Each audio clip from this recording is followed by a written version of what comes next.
जैन दोस्तों, मैं अधिवक्ता Swati Jain jurist legal associate में आपका एक बार फिर से स्वागत करती हूँ। आज मैं बात करने जा रही हूँ चाइल्ड कस्टडी को लेकर।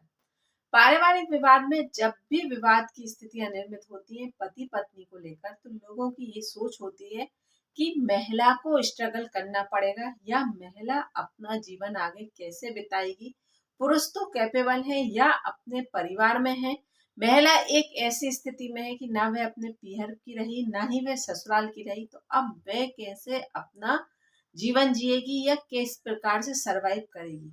तो यहाँ पर मेरे नजरिए से अगर पति पत्नी के विवाद में स्ट्रगल की परिस्थितियां सबसे ज्यादा बच्चों के साथ निर्मित होती हैं, अगर उनके बीच में कोई भी बच्चा है तो यहाँ पर लोग ये सोचते हैं कि चाइल्ड कस्टडी को लेकर कि महिला को तो मेंटेनेंस मिलेगा या बच्चे का मेंटेनेंस भी मिल जाएगा, या महिला चली गई तो बच्चा पिता के पास रह जाएगा और आराम से उसका जीवन चलता रहेगा। लेकिन एक बच्चे के जीवन में माता पिता मिलकर जिस प्रकार से भूमिका निभाते हैं वो एक फाइनेंशियली सपोर्ट से ज्यादा बढ़कर होता है। फाइनेंशियली तो पिता मेंटेनेंस देकर पूरी कर सकता है या पिता कैपेबल है तो मैनेज कर सकता है, लेकिन जो माँ की प्रति उसका लगाव है या माँ के उसके जीवन में जो जरूरत है उसको सिर्फ एक माँ ही कर सकती है, उसे कोई कहीं भी फुलफिल नहीं कर सकता। तो आज मेरे एक सब्सक्राइबर के द्वारा पूछा गया एक प्रश्न को लेकर मैंने आज ये वीडियो बनाने का मन किया, जिसमें उनके द्वारा पूछा गया कि अगर पत्नी एडल्ट्री में है, पत्नी परिवार की जिम्मेदारियों को नहीं निभाना चाहती, लेकिन वह अपना घर छोड़कर जाने के बाद भी बच्चे की कस्टडी मांग रही है, तो ऐसी परिस्थिति में मुझे क्या करना चाहिए। इस बात का जवाब अगर मैं स्पष्ट शब्दों में कहूं तो इसका जवाब सिर्फ और सिर्फ आप खुद खोज सकते हैं, और जो आपका मन कहे वही डिसीजन लेना चाहिए आपको, क्योंकि ये आपका की अपनी पर्सनल लाइफ है और बच्चा आपका है। लेकिन हाँ, कुछ परिस्थितियों पर मैं आपको मदद जरूर करूंगी कि यहाँ पर आपको अपने कुछ इस प्रकार से मापदंड जरूर रखना चाहिए कि हाँ, इस तरह से आपको सोचकर ही बच्चे की कस्टडी अपनी वाइफ को देना चाहिए या अपने पास रखना चाहिए। तो आज हम इसी पर बात करेंगे। जानकारी पूरी पाने के लिए वीडियो में बने रहिए, और अगर अभी तक आपने मेरे चैनल को सब्सक्राइब नहीं किया है तो मैं आपसे रिक्वेस्ट करूंगी कि मेरे चैनल को सब्सक्राइब कर लीजिए ताकि आने वाली वीडियो की नोटिफिकेशन आपको मिल सके। चलिए बात करते हैं कि अगर पत्नी अपने वैवाहिक जीवन की जिम्मेदारियां नहीं निभाना चाहती या ससुराल में नहीं रहना चाहती, पति के साथ नहीं रहना चाहती और पीहर में जाकर रहना चाहती है, या आपको शक है कि पत्नी का अन्य व्यक्ति के साथ संबंध है, इसलिए पत्नी वैवाहिक जीवन की जिम्मेदारियों को नहीं निभाना चाहती, तो ऐसी परिस्थिति में बच्चे की कस्टडी किस प्रकार से डिसाइड करना चाहिए कि मुझे रखना चाहिए कि पत्नी को देना चाहिए, क्योंकि बच्चा अभी बहुत छोटा है, किस प्रकार से सरवाइव करेगा, या मैं कस्टडी की मांग करूंगा तो मुझे किस प्रकार से चीजों को फेस करना पड़ेगा। तो यहाँ पर मैंने आपसे सबसे पहले कहा कि ये इस चीज का निर्णय आपका स्वयं का होना चाहिए। लेकिन अगर जहां आप ये बात कह रहे हैं कि पत्नी अपने वैवाहिक जीवन की जिम्मेदारियों को नहीं निभाना चाहती, तब भी वह बच्चे की कस्टडी की मांग कर रही है, तो यहाँ पर आपको दो परिस्थितियों को देख लेना चाहिए। पहली, आपके द्वारा जो मेंटेनेंस का निर्धारण किया गया है बच्चे को लेकर, मतलब वाइफ का तो अलग होगा, आपके द्वारा जो न्यायालय के द्वारा ये जजमेंट दिया गया होगा कि आपको बच्चे के ब्याह पर इतना मेंटेनेंस देना होगा,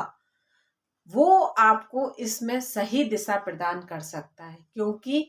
अगर आप कैपेबल हैं, आपके द्वारा 18 साल तक बच्चे को मेंटेनेंस देने का आदेश दिया जाएगा, तो यहाँ पर अगर आपके द्वारा मेंटेनेंस कितना दिया जा रहा है ये बात आप समझ सकते हैं। दूसरा, अगर आपकी कोई ऐसी संपत्ति है जो आपके बाप दादा मतलब आपके 1-2 जनरेशन पहले से चली आ रही है, जिसकी कोई बिल नहीं है, वो संपत्ति आपकी अच्छी खासी है और जो उसकी स्वाभाविक है, अगर जिस संपत्ति की कोई बिल नहीं होती वो संपत्ति आगे की जनरेशन में बराबर बराबर विभाजित की जाती है। तो नेचुरल है कि वो संपत्ति उस बच्चे के पास भी जाएगी। तो यहाँ पर ये दो बातों का आकलन देखकर आप ये चीज का निर्णय बहुत अच्छे से ले सकते हैं कि आपको आपकी वाइफ का मोटिव क्या है। अगर इन परिस्थितियों में आप अच्छे से समझ पाएंगे कि आपकी पत्नी बच्चे की कस्टडी ही लेना चाहती है या, तो यहाँ पर ये दोनों बातें बहुत प्रमुख हैं। साथ ही अगर आप आगे चलकर अपनी वाइफ से मेंटेनेंस का आदेश हो गया, लेकिन आप यहाँ पर विजिटिंग आवर्स की बात मंथ में, वीक में, 50 डेज में या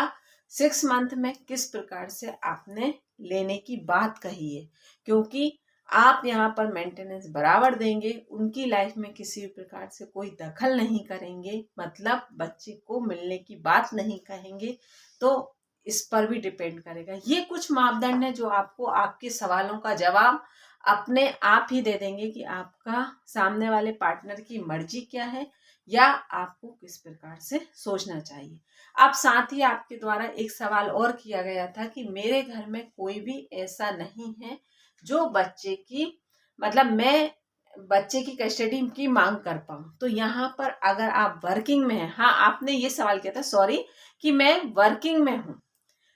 मैं जॉब करता हूं, तो मैं यहाँ पर अपने बच्चे की देखरेख नहीं कर सकता, तो मैं किस आधार पर मैं बच्चे की कस्टडी की बात करूं। तो यहाँ पर आप ये बात भी समझ लीजिए कि अगर आपके माता पिता हैं तो दादा दादी की तरफ से आप बच्चे की कस्टडी की मांग कर सकते हैं। अगर आपको 1% भी ये प्रूफ करने में समर्थ है कि आपकी पत्नी एडल्ट्री में है, किसी अन्य पुरुष के साथ संबंध है, तो यहाँ पर दादा दादी के बिहाफ पर आप बच्चे की कस्टडी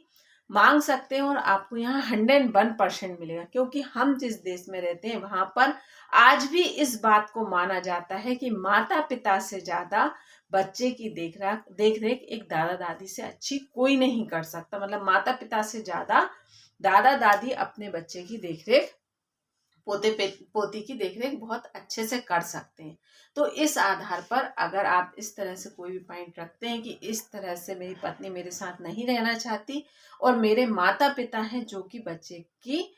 देखरेख करने के लिए तैयार है, तो आपको यहाँ पर बच्चे की कस्टडी मिल सकती है। तो मेरे हिसाब से आपके सारे कॉन्सेप्ट क्लियर हो गए होंगे बच्चे की कस्टडी को लेकर कि आप किस तरह से मांग कर सकते हैं और किस नजरिए से आपको सोचना चाहिए। तो आपको बिल्कुल ये चीज क्लियर हो जाएगी कि आपके बच्चे को छोड़ना चाहिए कि आपके साथ रखना चाहिए। क्योंकि नेचुरल है कि बच्चा छोटा होता है तो उस समय में हम ये जरूर सोचते हैं कि बच्चा माँ की देखरेख में ही अच्छी तरह से उसकी परवरिश हो सकती है। लेकिन यहाँ पर दूसरी बात ये भी है कि बच्चे की माँ का उद्देश्य क्या है, बच्चे की देखरेख करना ही, या जब वह अन्य व्यक्ति के साथ संबंध में है तो नेचुरल है कि वह कहीं ना कहीं इस जिम्मेदारी से अपने आप को पीछे हटाएगी या अन्य व्यक्ति के दबाव में आकर उसे ये जिम्मेदारी पूरे करने का मौका नहीं मिल पाएगा। तो यहाँ पर आप ये बात समझ लीजिए कि इस तरह से आप आकलन कर सकते हैं कि आपको किस प्रकार से निर्णय लेना चाहिए। अगर जानकारी अच्छी लगी हो तो वीडियो को लाइक और चैनल को सब्सक्राइब जरूर कीजिएगा ताकि आने वाली वीडियो की नोटिफिकेशन आपको मिल सके। धन्यवाद।